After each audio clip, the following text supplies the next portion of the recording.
B2P interview. Wait, let's check the sound. Sure. Yeah, ABC 1 2 3. ABC 1 2 3. So it's actually it's a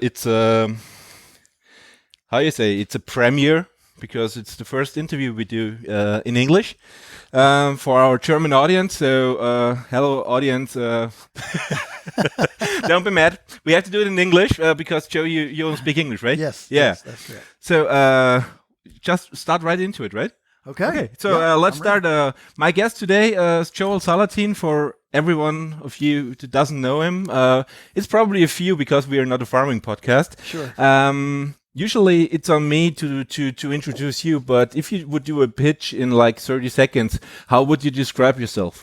So yes, I'm Joel Salatin, co-owner. Our family co-owns Polyface Farm in Virginia, Shenandoah Valley. So the website is polyfacefarms.com, and we've been there since 1961. And I would describe myself, my self-made moniker is Christian, libertarian, environmentalist, capitalist, lunatic farmer. And so that's where we are. I think I read it somewhere already. Right.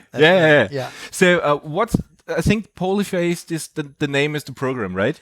Yeah, it's the farm of many faces. The farm of Polyface. Polyface, the farm of many faces. Before we get into your approach, so that you can quickly describe it, because it's just an interview.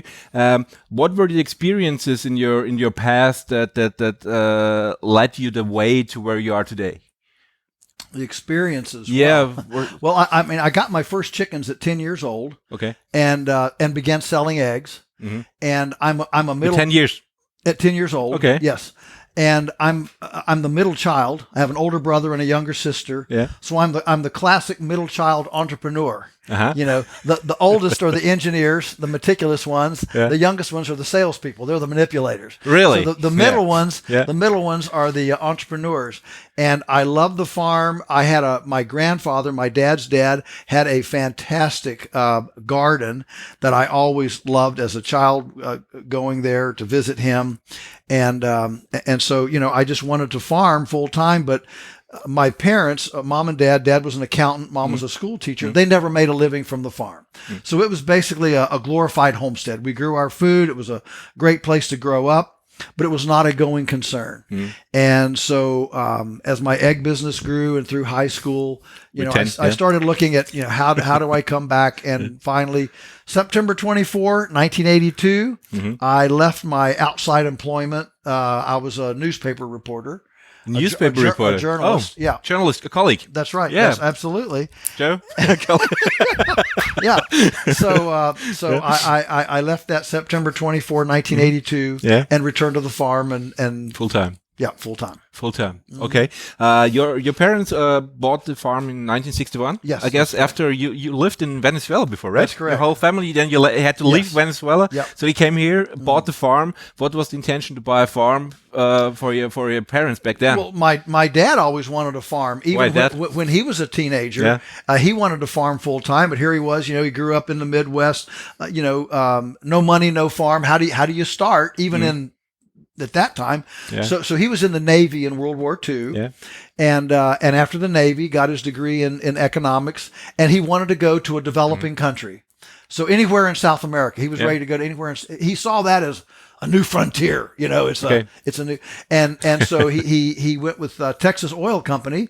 As a bilingual accounnt, he learned Spanish. Okay. And as a bilingual accountant with Texas Oil Company to the oil fields in 1949. Yeah. And in 7 years was able to save up enough money to buy a farm. Okay.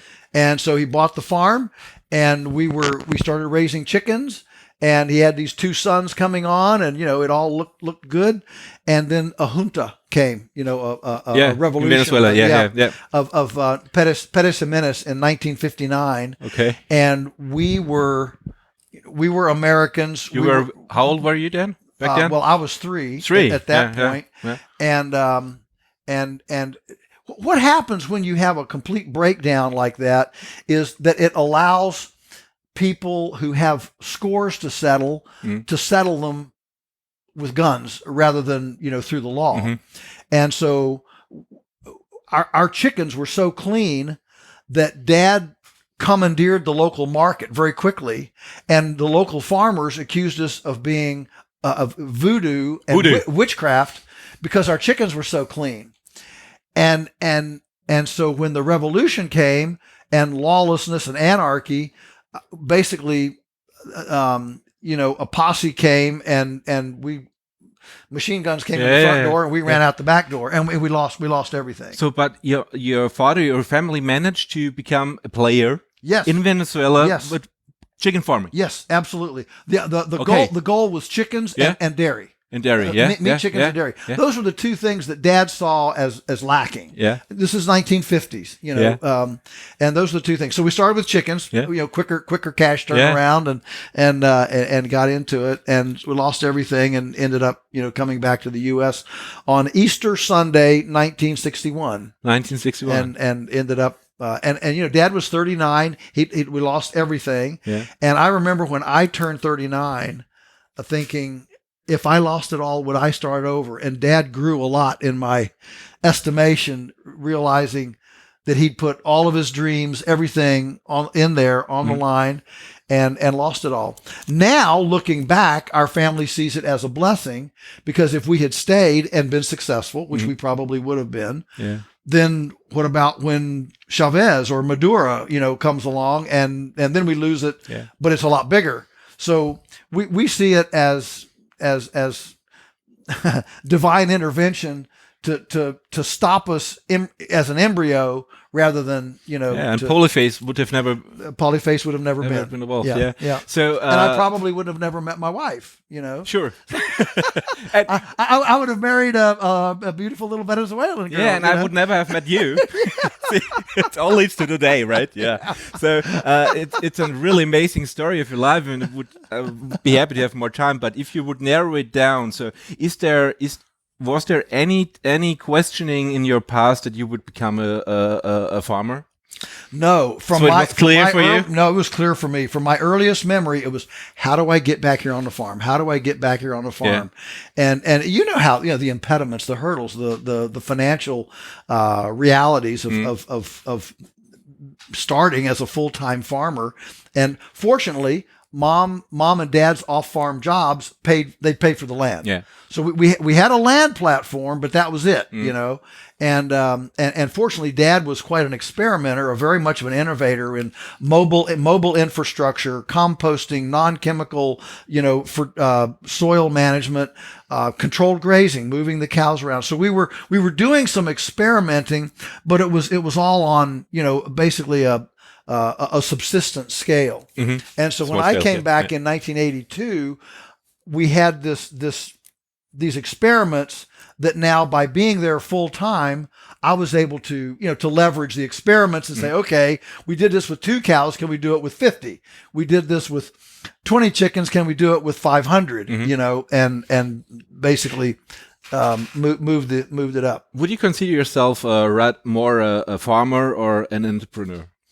Because everything you do sounds very, very upscaling, entrepreneurial. Yeah. And would you even make the difference between a farmer and an entrepreneur?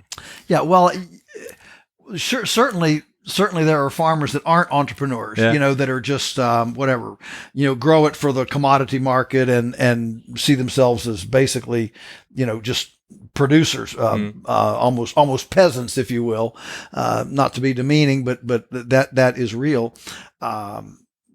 But no, so Dad saw early on as a financial guy, he realized early on that we could, as a small farm, we could not compete in the marketplace unless we wore the middleman hats, the processor, the marketer, the distributor, to be able, because we couldn't produce the volume, so we had to make the volume worth more. And so that puts you into an entrepreneur. Now if you're direct marketing, you have to have a brand, a name, a messaging, you have to have a vision for how I'm going to solve your problem, as a customer. Yeah. Was there, you started full-time 1982. Yes. Yeah. You came back. Was there Polyface already in your mind, completed? Or was there a Polyface moment when you realized, oh, that's the way I want to do it? or was it there from the beginning? Yeah. So poly. I mean we have to explain it what it is, right? Yeah. Well, the vision. I mean, the vision for a farm was very much Dad's vision. Oh yeah. But financially, he and Mom couldn't make the farm make a living and pay the mortgage at the same time. Mm-hmm. And frankly, we didn't know then what we know now. You know, we didn't have a lot of the infrastructure. Electric fence was very different. Even chainsaws. You know, chainsaws weren't invented until 1957, and so really, yeah. 1957. Okay. It's the year I was born, you know, so it's kind of cool to know that. It all comes together there. I have a real love affair with chainsaws, yeah. And so you have this this kind of you have the idea, and so when I came back full time was when we created Polyface for tax reasons. We wanted to incorporate. For Dad was an accountant, and so he understood, you know, tax law, and said, you know, we need to have a brand. And interestingly, I remember we were discussing it. Originally, we wanted to be interface. I wanted to be interface, the interfacing environments. Well, first interface before Polyface. Yeah. Okay. But Dad first wanted to be Salatin Incorporated. And I said, no, Dad. I said, this is bigger than our family. You know, there might be a day when a Salatin isn't running this place. You know, it's something different. Yeah. So I really dug my heels in on that. And so he said, well, you know what? So at that time, I was really enamored of the forest, open land, and riparian, the intersection of those three environments. And so I said, let's be the interfacing of these three environments. So we applied for it, and there was already an interface in Virginia, so we couldn't be interface. Yeah. So I was milking a cow. I remember it. He brought in the paperwork into the barn. I'm milking the cow there, you know. He says, well, the State Corporation Commission turned us down. We can't be interface. I said, oh, man. And it just like that, I said, well, if we can't be interface, let's be mini-face. Polyface. Mini-face. Oh, mini-face was... Mini-face. Well, Polyface, yeah. And so we both, oh, that sounds good. And so we put that in and got it. But was it back then when you invented the name, well, be happy that it's not interface, because nowadays there are interfaces everywhere. Yeah. But there's not so much polyfaces, right? Polyface, yeah. But back then, when you invented the name, at least, was the agricultural approach already there, or did it evolve over time? Oh no. Well, I mean, you always refine. You always refine, but no. The non-chemical, pasture-based. Livestock moving around, multi-species, direct marketing, all that was in place. I mean, it was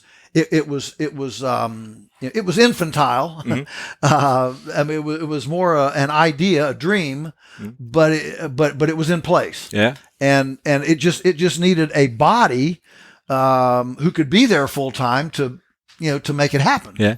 And so that's but when did it get invented? Did you read a book? Was it invented anywhere else? This multi-species, Polyface approach. Oh, the approach. Where did it come from? It comes from a million different places. Yeah. I mean, the composting certainly comes from Rodale. Yeah. The Rodale Complete Book of Composting. I mean, it's a 1,200 page encyclopedia, but I read it. I read the whole thing word for word, and I can't describe how important that was in my thinking. So composting was the basis. Yeah. Did you say that?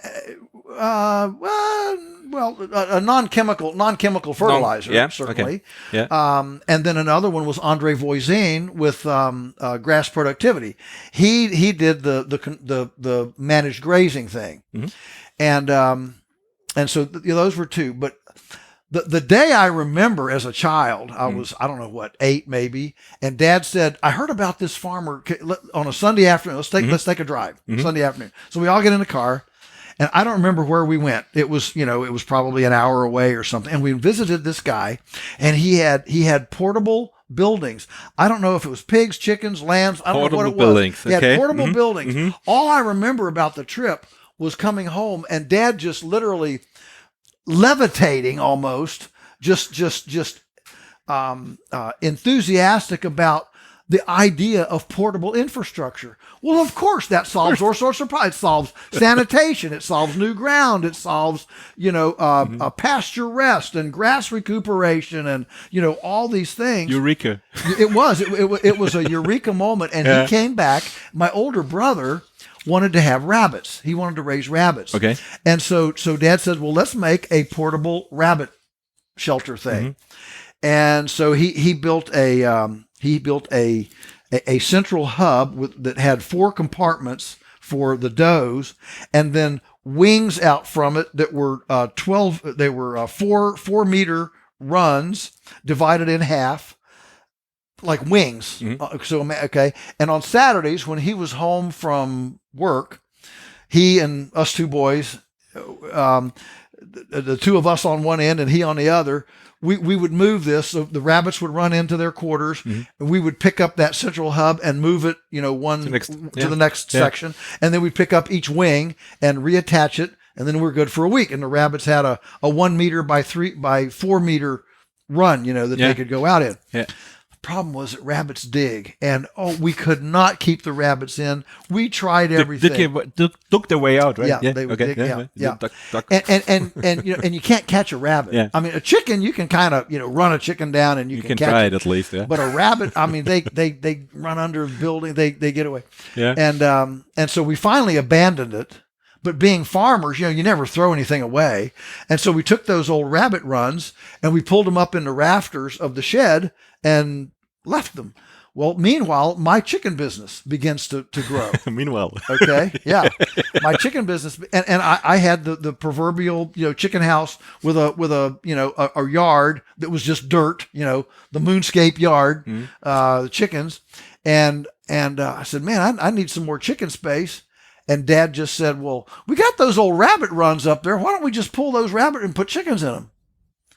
Pastured Poultry was born. Okay. Just like that.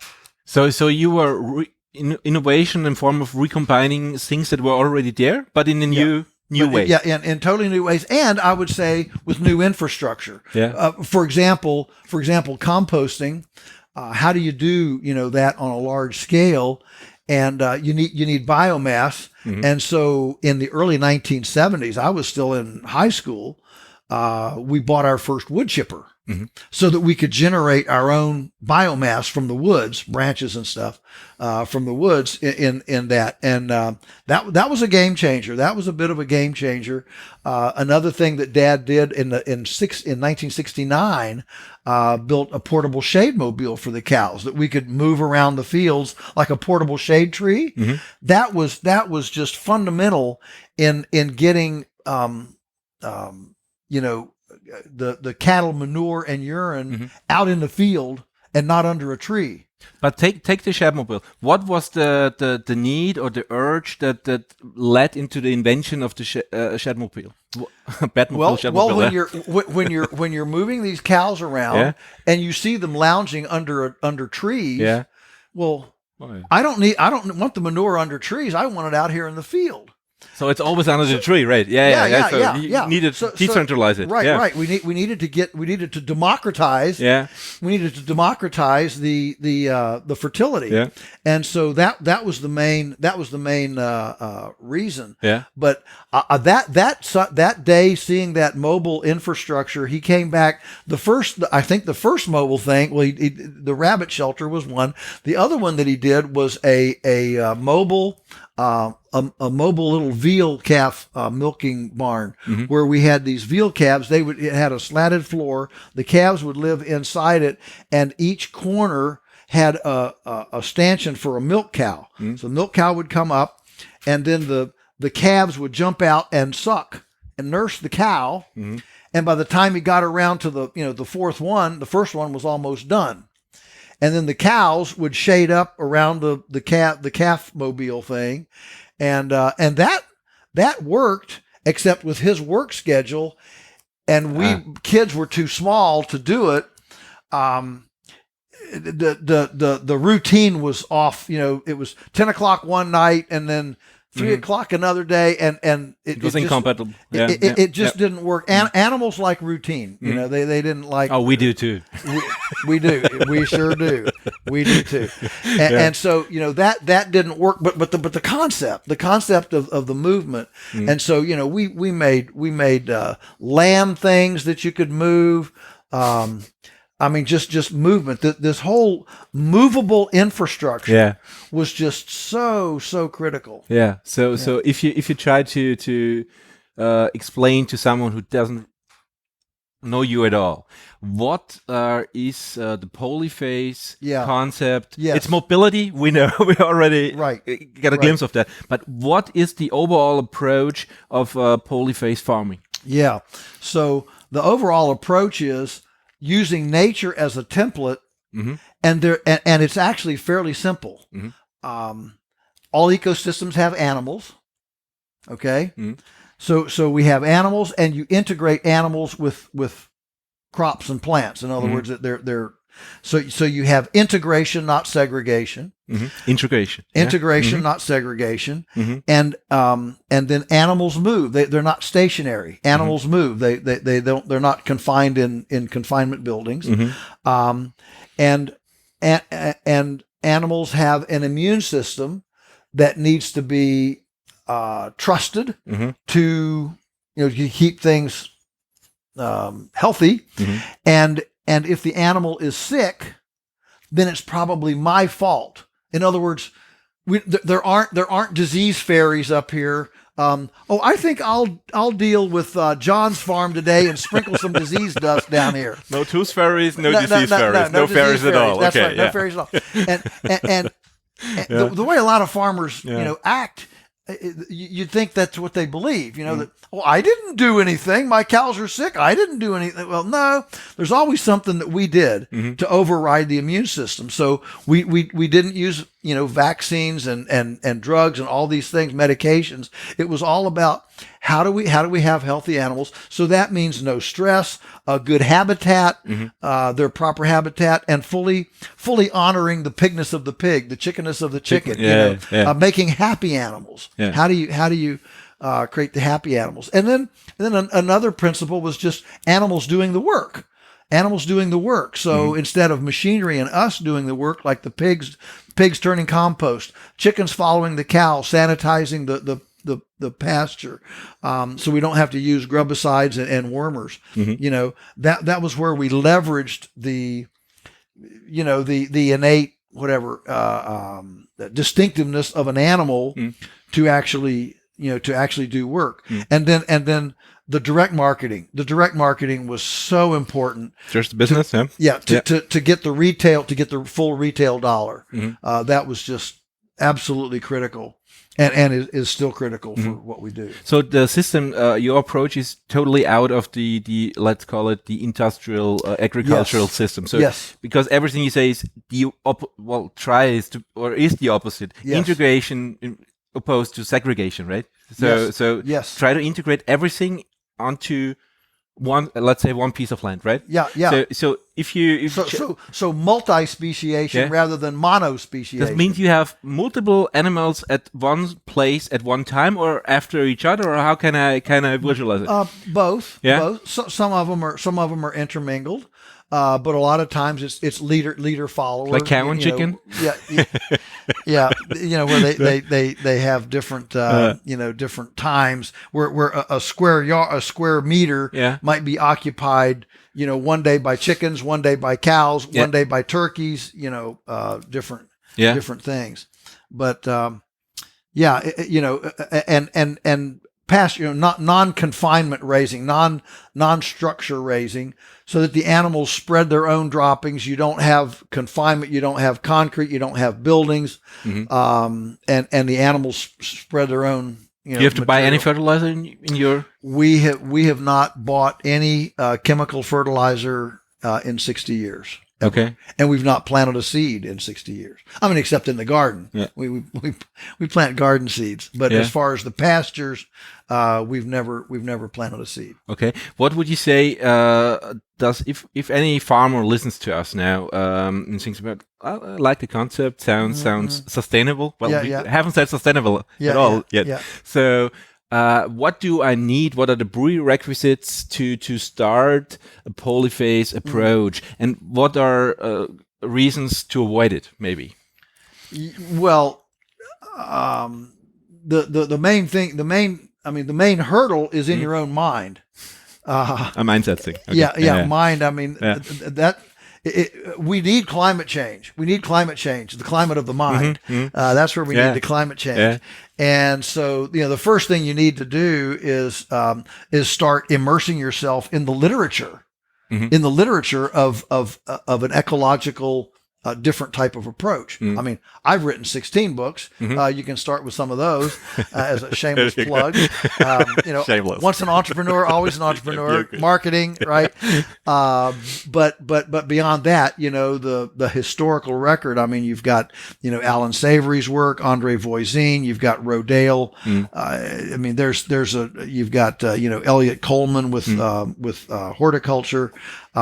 Lean Farm, J.M. Fortier. I mean, there's a bunch of great leaders out there who have done this in numerous spheres of of production that can get you going. I talked to a local farmer here yesterday, and she said she likes the approach because what we told her about it, but she said, all my fields are spreaded. They're not. There's not one field around the farm. There's half an acre, 5 acres, some spread, widely spread around the area. Is that negative, or is that a structural hurdle to implement polyphase? Yeah, for sure. It's harder. It's harder to run a farm if you don't have contiguous property. But we lease about 17 properties in the area, so we've got stuff spread all over. Yeah. Which is why mobile infrastructure is so valuable, because we move chicken shelters and gobbledygos and Lamborghinis. That's what we call the lamb Lamborghinis, lamb shelters, cow shelters. We move this stuff all around the place from farm to farm. Even I showed today in the talk I showed a portable brooders, even chick brooders, on a chassis, on an axle. So, we've got water troughs on an axle. I mean, you can put anything, mobile. And so when you have to go on a road between parcels, mobile infrastructure is a real positive thing. What's the minimum, field or Fläche, field requirement, size requirement to start? To start, I would say in theory, you could start this on a 20th of a hectare. I mean, you can run a shelter of chickens on a 20th of a hectare. You could run 500 turkeys, square meters. You could run. That's not a lot. No, it's not. But that would be enough to start. That's in theory. In general. You can make you can make a substantial contribution to your income in something as small as 2 hectares. A substantial shot into your income. I mean, on ours where we stack these various enterprises, we're turning in about $50,000 per hectare. So 2 hectares, $100,000. Whatever, 90 euros or 90,000 euros. That's enough to play with, at least. And then you can go from there. What knowledge do people have to start? You said literature, but I have we say 2 left hands, so I'm not a very motoric specialized person. But what do you have? I think the most important thing you need is patience. To start incrementally. So many people, they want it all today. I mean, with social media, TikTok and everything, we've raised a very impatient group of people, and so we need patience because this comes incrementally. You start with some chickens, and then you move over to maybe sheep, and of course you've got your garden, and you start with produce, and maybe then you plant some apple trees or something, and you just start, but you have to be patient and methodical and not get frustrated by not being fast, and don't get burned out by going too fast, and then everything. The water line breaks, the cow has mastitis, the chickens are out, and the tomatoes have blossom end rot, and the whole thing is broken down because you did too much too fast. So it's more a mental thing than an intellectual. And experience. Experience. You've got. Well, you can't buy that. No, you can't buy experience. You have to start with something. And I mean, even if you're in the city, you can start with a jar of sprouted mung beans on your windowsill. You can get a little vermicomposting kit to put worms under your kitchen sink. There are things that you can do to just play with this, if you will, play with the biology, play with life, play with something living, as opposed to something not living, like a computer or a video game. And you can start. I mean, in America right now, you'll love this. In the U.S., I just read this statistic: the average male in America between 25 and 35 years old spends 20 hours a week playing video games. Okay, that's average. So, what could you do? If you were a male between 25 and 35 with 20 hours a week, you could do some things. You could start a business. You could start some things. Yeah. But what would you say? I don't have written down that question, but how could you overcome the socialized limitations of entrepreneurial thinking? Because you try to make a business or an innovation out of every hurdle that comes in your way. Yeah. What would you say would be a trick or the first Übung, the first step to overcome these limitations? Is there any? Well, I mean, entrepreneurs are, according to business books, only 10% of people are entrepreneurs. You can't become one. You are one, or you're not, right? Yeah. But there's a certain. I mean, you obviously have to be a little bit intrepid. You can't be peer dependent. You can't be just, oh no, what are people going to say? What are people going to? No, that's not an entrepreneur. An entrepreneur, by definition, creates something that didn't exist before.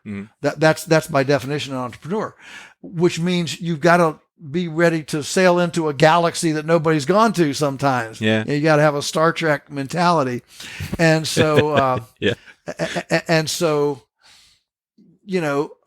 sometimes people become entrepreneurs kind of in a backdoor approach by seeing a need. And if there's a need, can I meet this need? And so sometimes it just happens because you see a need that other people don't see, or you see a solution that other people don't see. If I ask or you see an opportunity that other people don't see. If I say that we have too many regulations, the complaint I heard a lot is we have too many regulations. And you said it today. You have one big disadvantage. That's your regulation. Well, we have them too. We have them too. Not quite as bad as Europe.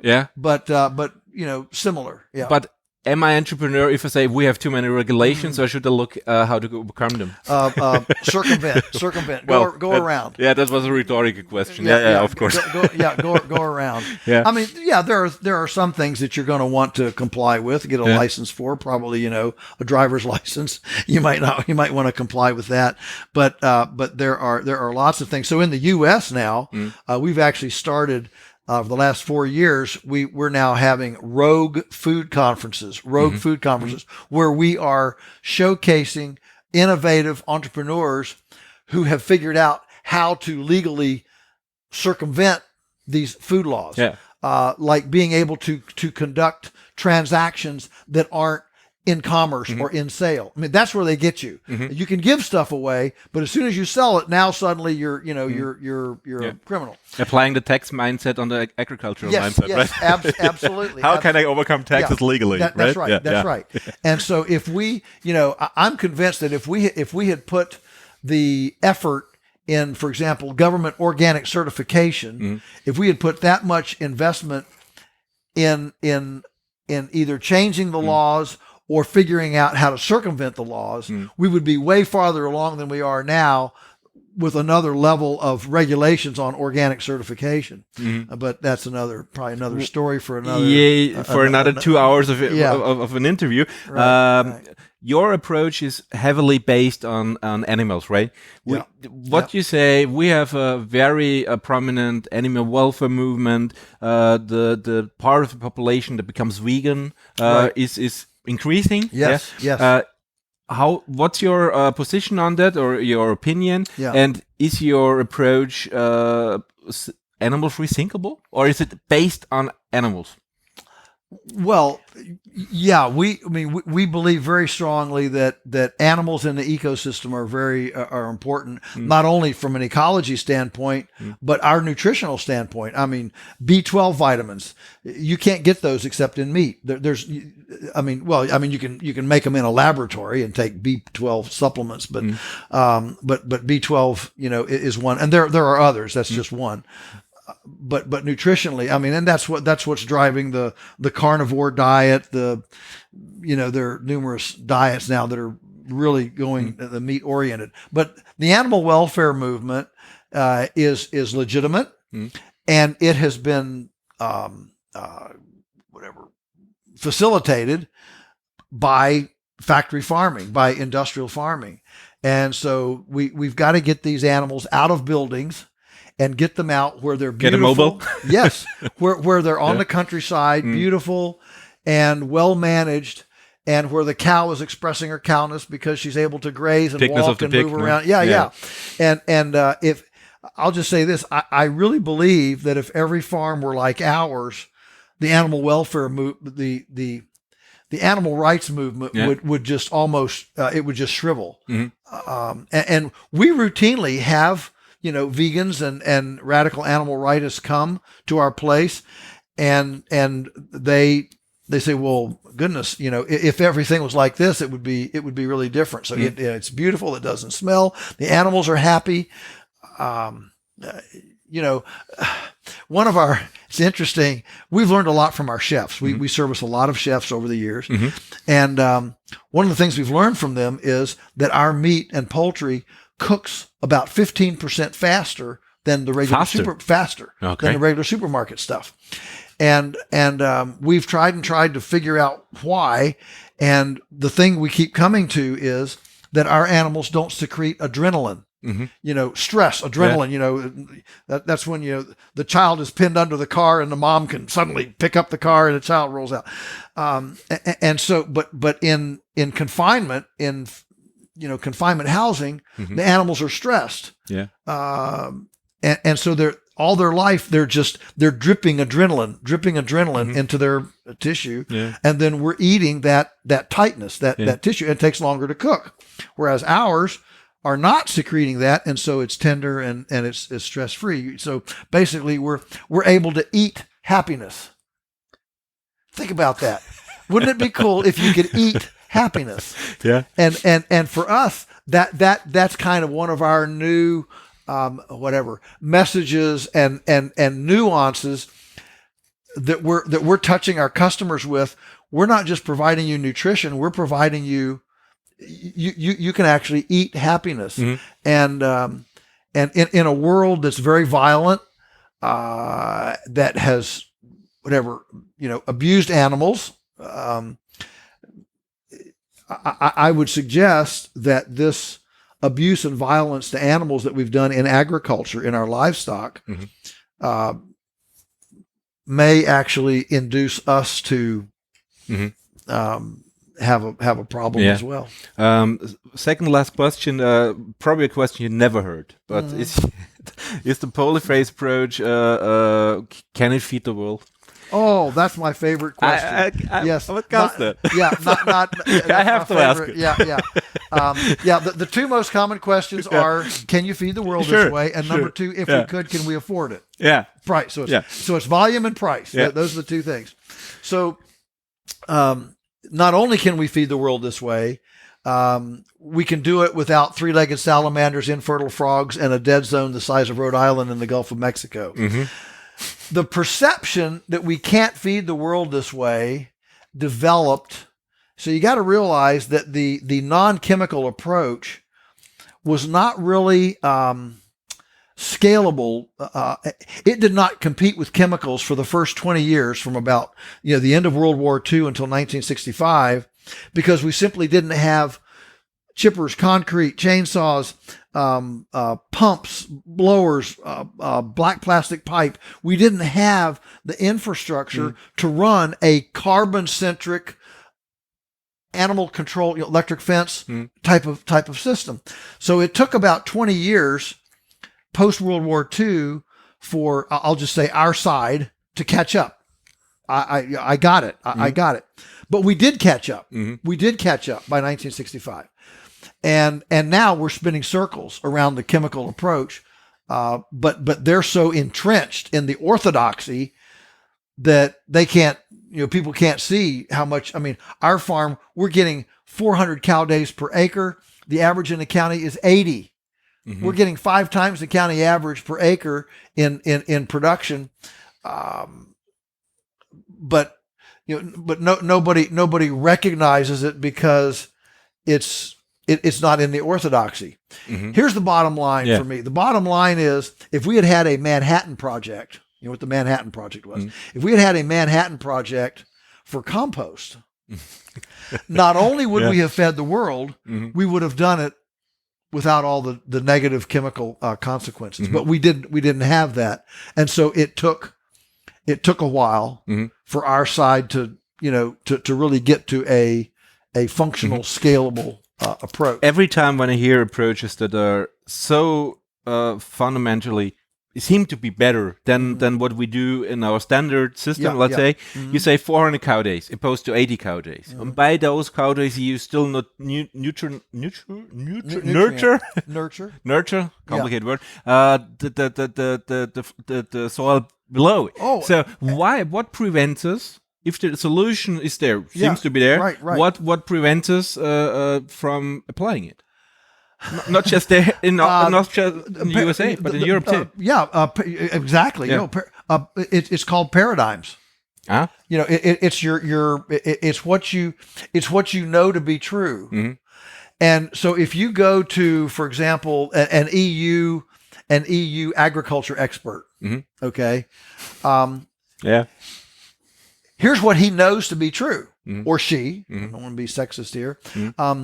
What that person knows to be true is compost can never beat chemicals.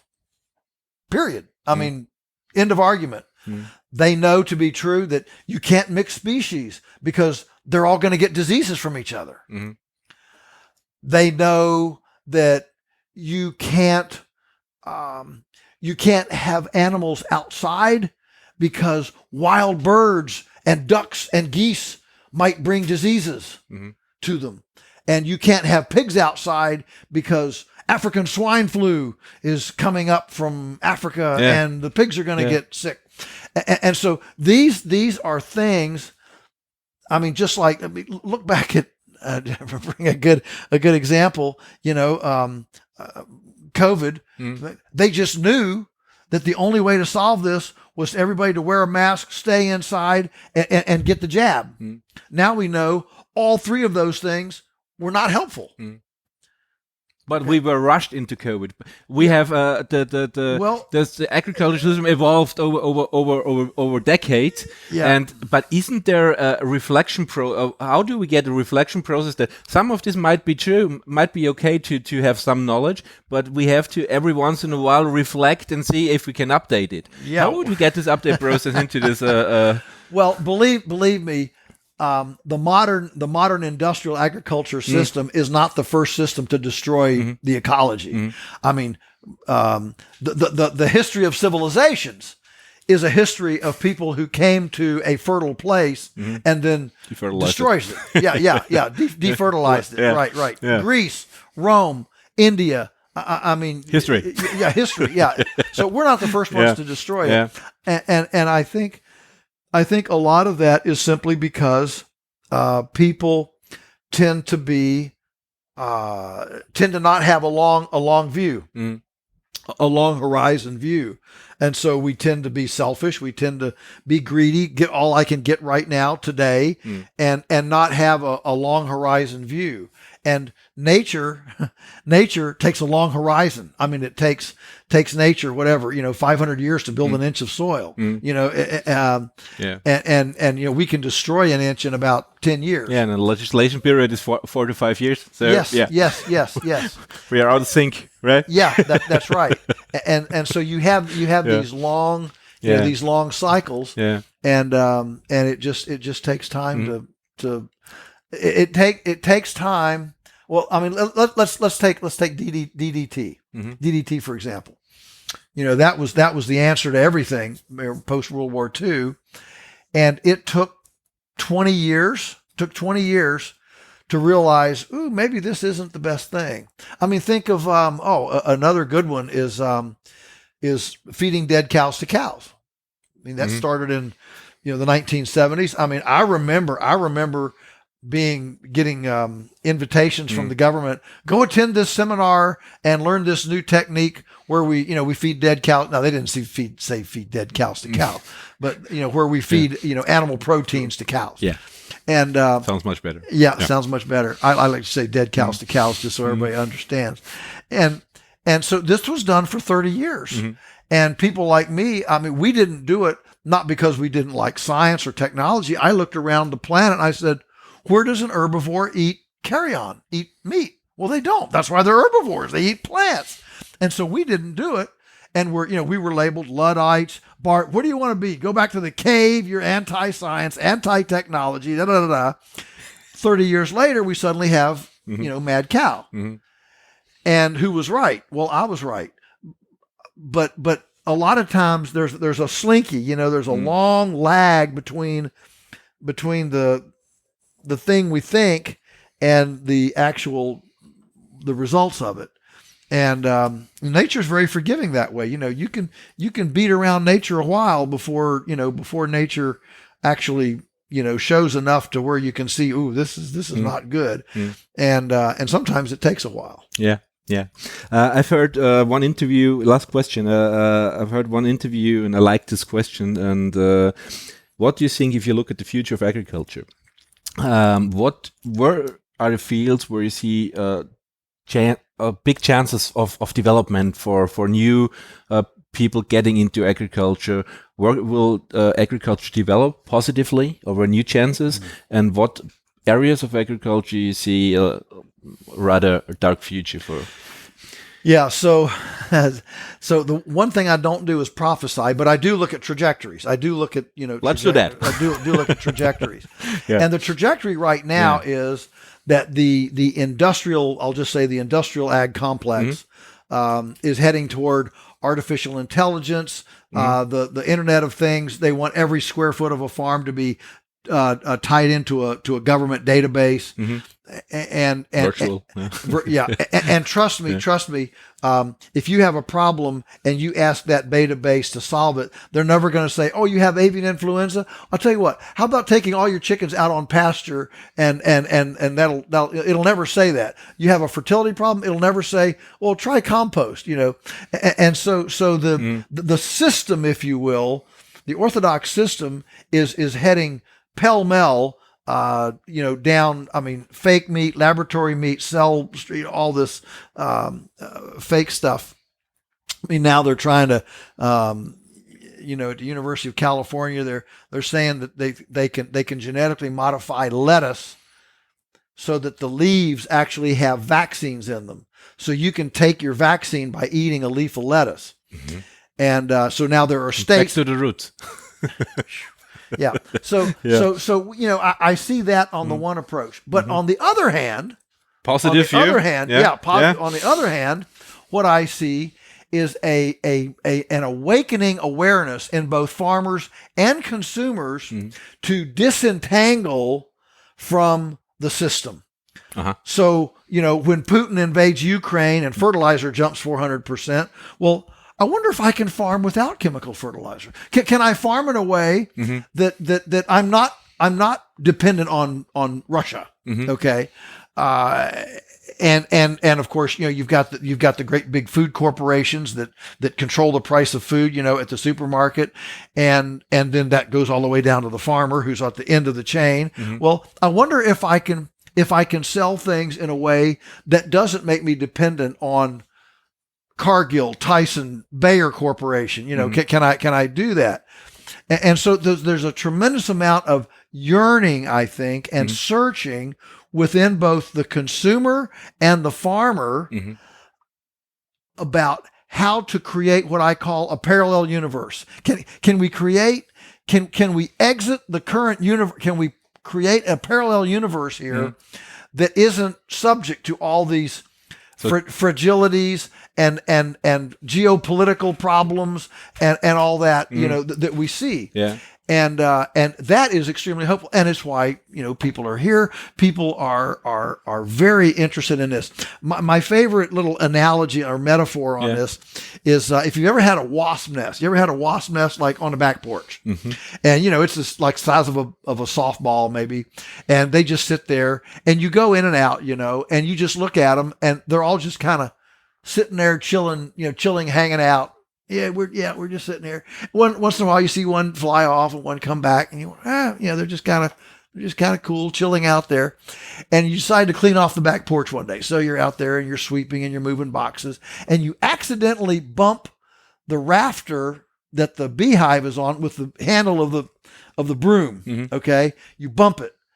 All of a sudden, all those wasps are, they're all. They're not coming after you yet, but they're alert. They're alert. I feel like that's the way the world is right now.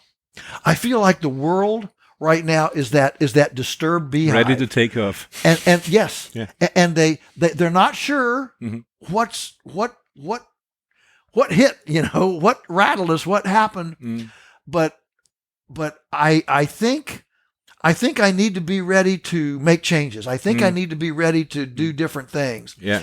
And ready to take off, like you said. Yeah. And that's my favorite way to describe what I see in the world right now, because the number one thing that people ask me now is, how do I disentangle? How do I reduce my dependency on these big corporate interests, these foreign countries, all this stuff.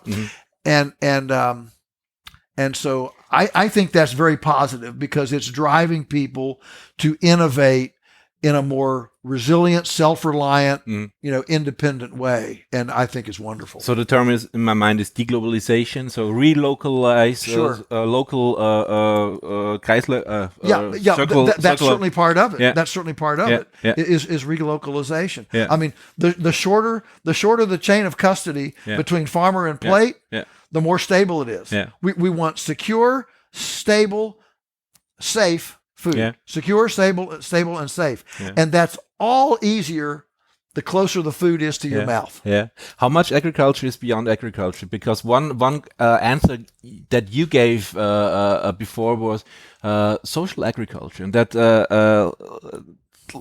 brought up. Oh yeah, right. So what is the potential of agriculture beyond agriculture on farms? You mean from a business view? Because the thing you explained was you can bring elderly people or disabled people to farms. Yes. To add an extra revenue from a business perspective, but also from a societal perspective. Okay. So I got it. Okay. Jump over the boundaries, mental boundaries of what a farm is. Absolutely. So if we say that a farm can ultimately be one of the most healing oases in a culture, then yes, with the baby boomer generation and the increased sickness. I mean, in the U.S. now, 1 in 34 babies is autistic. 1 in 34. 1 in 34. Yeah, it was 1 in 10,000 just 30 years ago.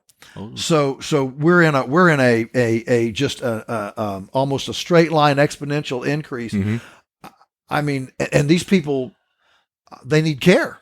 And of course the baby boomer, the elders. So I think farms can be, can be healing in the social arts, emotional healing, and a deinstitutionalized way to minister to people. There are a lot of things. I mean, even people that are mentally disadvantaged, what we used to call retarded, just slow. Hey, they can put away eggs. They can gather eggs. They can shovel things. They can plant garden. Autistic people. I was at an autistic farm up in Michigan, and it was wonderful. These were adults, autistic adults. They were 25, 20. They had aged out of the school system, and they would come and they grew produce, and they had a roadside stand where people, and the community was all about supporting them. I mean, the outpouring of I want to participate in this from the community. Everybody knows, we got to provide meaningful life affirming things for these people. And so, I think that there is a real opportunity. But here's the thing. That kind of person doesn't want to be on a factory farm. We don't need to douse them with more chemicals. Okay. So there's a certain kind of farm where it works, and farms where it doesn't. And the farms where it works are farms more like ours, where it's beautiful, peaceful. It doesn't stink. There is happiness and life, as opposed to, chemicals, pesticides, herbicides, and death. It's all about life. So there are many more faces than the polyphases at first hand. So what's more than poly? Myriad. I don't know. Poly is many. Yeah. So it doesn't end with ecology. It hands over to the social world, to societal topics, etc. Absolutely, all those things. Yeah. Okay. Yeah. Well, I said 15 minutes. It was a bit more, but that's our standard. Joel, thank you very much for your time, and thank you for having me. It's been a delight. Too. Yeah. Good day. Ciao.